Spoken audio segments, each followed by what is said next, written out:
بسم الله الرحمن الرحيم. سبحان الذي أسرى بعبده ليلا من المسجد الحرام إلى المسجد الأقصى الذي باركنا حوله لنريه من آياتنا إنه هو السميع البصير. فأوحي له على لسان أمين الوحي جبريل: يا رسول الله، السلام يقرئك السلام ويخصك بالتحية والإكرام ويقول لك: السماوات ومن فيهن مشتاقة لرؤيتك. فيقول حضرة الحبيب محمد: وأنا قد اشتقت للقاء ربي.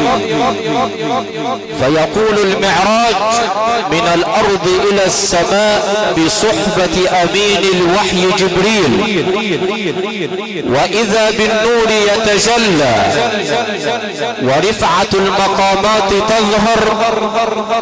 يتأخر جبريل ويتقدم حضرة الحبيب محمد، فيقول سيدنا محمد: يا أخي يا جبريل، أهنا يترك الخل خليله؟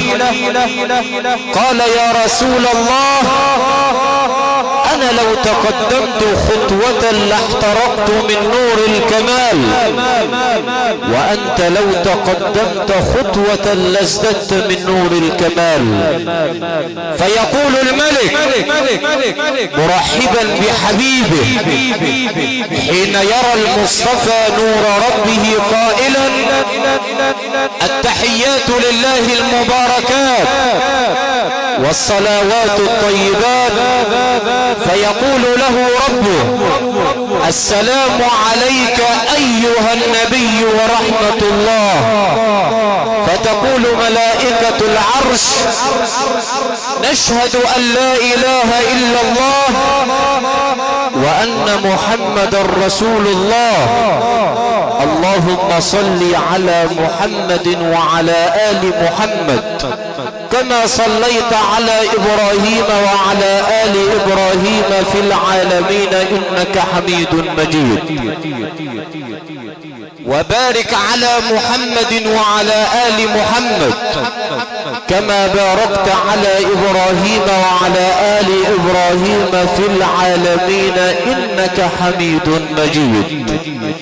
يا زائر العرش إعزازا وتمكينا، فقط الملائكة جاها والنبيين. أسرى بك الله ليلا من حرم إلى حرم، لا الإنس تخشى ولا تخشى الشياطين. في القدس كنت إماما للأنبياء، وهم كانوا وراءك جمعا بالمصلين.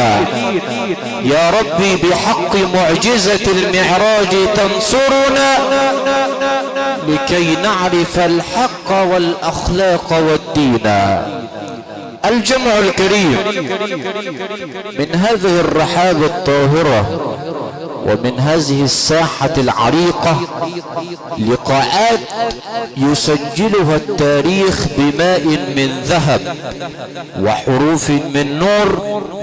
ومن إحدى هذه اللقاءات العريقة الذي تسجل في تاريخ مركز ومدينة إيهيا بخصوص قرية المسلم بالشرقية، العين تنظر والأذن تتشنف. يعتلي منصة التلاوة العملاق الكبير القارئ الشيخ علي محمود شميس، قارئ الإذاعة والتلفزيون العربي. يتفضل مشكورا.